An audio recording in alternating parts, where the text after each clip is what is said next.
The office of the President of the United States was demeaned last night.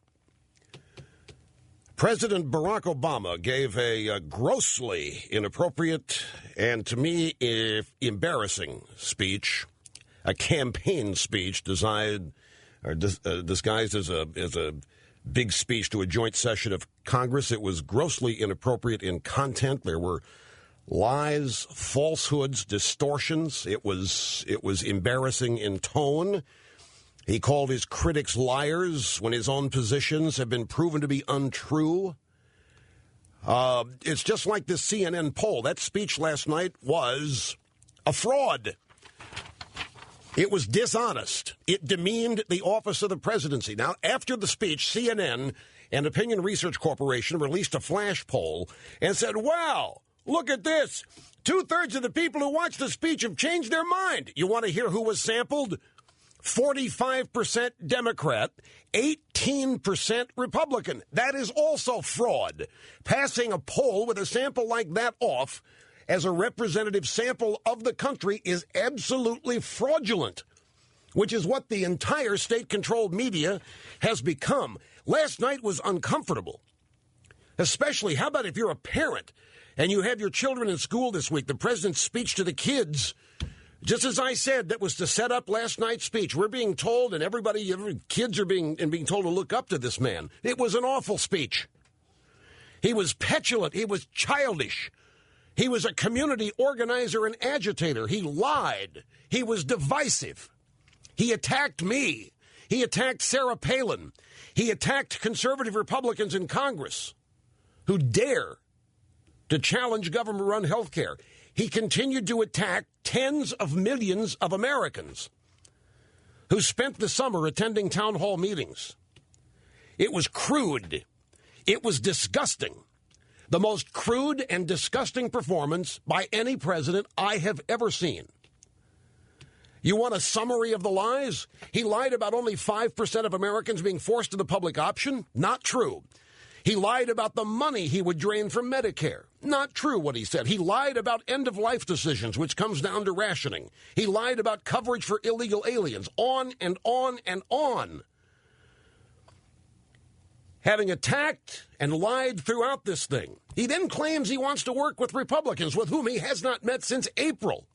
He claims to be nonpartisan, above the fray. Now, Joe Wilson, Congressman, South Carolina. This is what happened at one point during the speech last night. There are also those who claim that our reform efforts would ensure illegal immigrants. This, too, is false. The reforms I'm proposing would not apply to those who are here illegally. It's not true.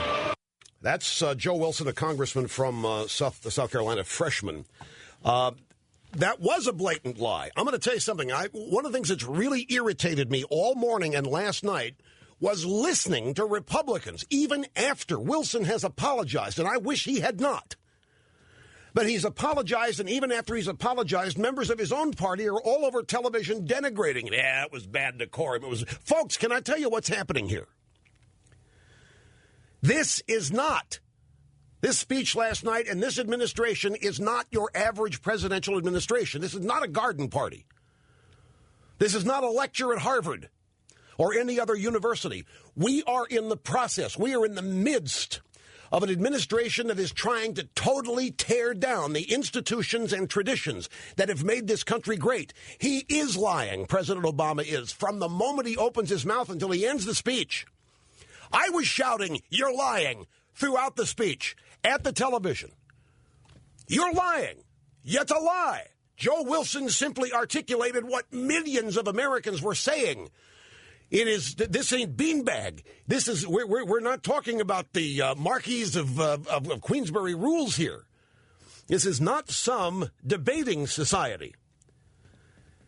You people in the Republican Party, I've heard you. You are accusing this administration and its allies and all the entire left of dismantling every institution that has defined this country's greatness.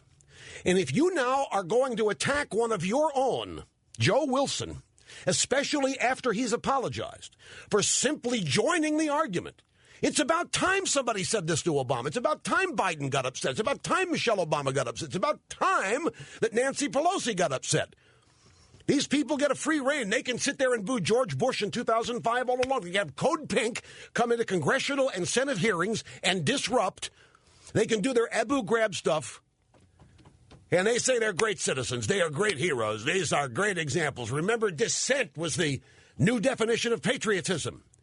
But Rush, this was a total departure from parliamentary decorum and rules. Don't give me that with all those standing ovations last night. A 35-minute speech stretched out to almost 1 hour because of the standing O and the applauses and so forth. Folks, we are in a serious struggle to save our country, and Joe Wilson voiced what millions of Americans have been saying about this man, Barack Obama, for months. And if we're going to start censuring our own people on our team who are willing to try, then maybe we need new people in the game. I was ecstatic when I heard that last night. This is serious. This is not normal everyday politics.